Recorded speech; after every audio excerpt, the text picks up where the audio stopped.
కృప ఎవరికి? బలహీనులకి. యేసయ్య ఉండేది ఎక్కడ?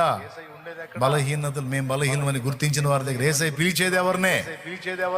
పనికి పంపేది ఎవరినే? తమ వీక్నెస్, తమ బలహీనతల్ని గుర్తెరిగి దేవుని బలమును ఆనుకొన సిద్ధమైన వాళ్ళని. ఎందుకు నీ బలహీనత నీకు తెలియాలి తెలియాలి తెలియాలి తెలియాలి అని పదే పదే అంటాడు తెలుసా? అది తెలిస్తేనే నువ్వు ఆయన బలం మీద అనుకుంటావు. అర్థమైందా? నీ బలహీనతలు నువ్వు తెలుసుకొని ఉంటేనే ఆయన బలం మీద అనుకుంటావు. లేకపోతే మోషే చేసినట్టు సొంత బలాన్ని ట్రై చేసి వాళ్ళని బయటికి తేవటానికి ట్రై చేసినట్టుగా ఏం చేశాడు? వాళ్ళని బయటికి తేవటానికి ట్రై చేసి, ఇశ్రాయేలీల్ని బయటికి తేవటానికి ట్రై చేసి ఆయన ఏం చేశాడండి? ఆయన బయటికి పోయాడు. వాళ్ళని బయటికి తేవటం కాదు, ఆయన అడ్రస్ లేకుండా పోయాడు. కుదరదు. దేవుని శక్తి మనలో కార్యరూపం దాల్చాలి అంటే మన బలహీనత, రెండు విషయాలు గుర్తుపెట్టుకోవాలి. మన బలహీనతను మనం గుర్తించి ఉండాలి ఎప్పుడు. రెండవది, ఆయన బలాన్ని ఆశ్రయిస్తూ ఉండాలి. ఆయన బలాన్ని ఆశ్రయిస్తూ ఉండాలి. ఈ రెండు ఎరిగిన వాళ్ళే ఆయన బలాన్ని ఆశ్రయిస్తారు. స్తోత్రం.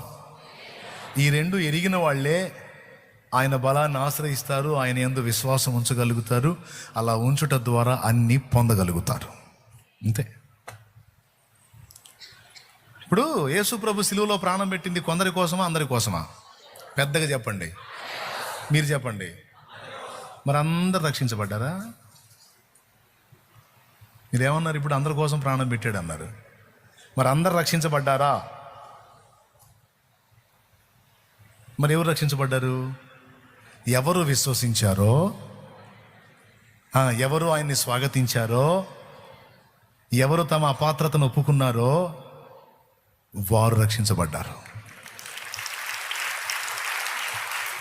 ప్రాణం పెట్టింది ఎవరి కోసం? అందరి కోసం పెట్టాడు.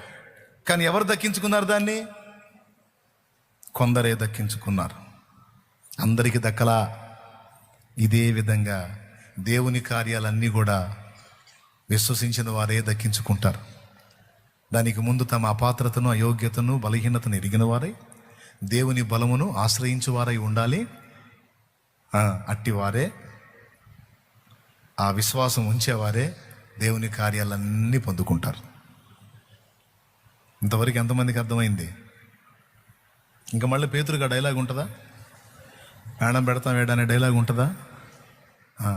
పక్కన ఎవరన్నా రెచ్చగొట్టినా అరవాకుండా ఆల్రెడీ ఒకసారి పరుగు పోయింది నాది. ఏందిరా మనం నిలబడేది? ఆయన శక్తి నీయకుండా. శక్తి ఆయన ఇవ్వాలరా నాయన. ఆయన శక్తి నీయకపోతే ఏందిరా మనం నిలబడేది? ఒక్కరోజు కూడా మన వల్ల కాదురా. ఏదన్నా కాస్త ఉన్నామంటే నీతి నియమం కలిగి ఆయన కృపరా, ఆయన ఇచ్చిన శక్తిరా, ఆయన దయరా.